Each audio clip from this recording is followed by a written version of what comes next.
حکمران ظالم ہوں تو عوام نفرت کرتے ہیں، حکمران اگر عوامی امنگوں پر پورا اتریں تو عوام محبت کا اظہار کچھ اس طرح کرتے ہیں۔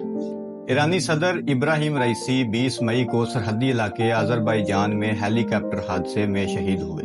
ان کا جسد حقیقی قریبی شہر تبریز لایا گیا، جنازہ ہوگا، ہر طرف عوام ہی عوام۔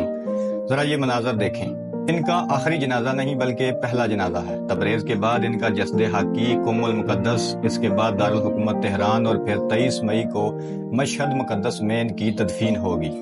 آپ عوام کے جذبات اور وابستگی چیک کریں، کچھ دستیاب ویڈیوز اور تصاویر آپ کے ساتھ شیئر کر رہا ہوں۔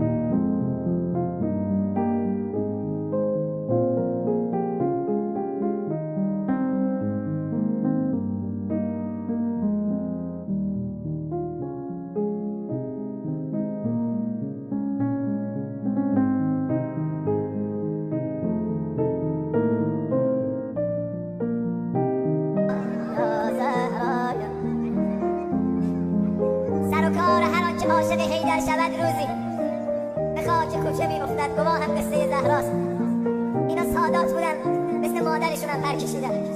اون لحظه آخر امام رضا بغلت کرد و مطمئن بود امام رضا با آغوش کشیده. برو خادم الرضا،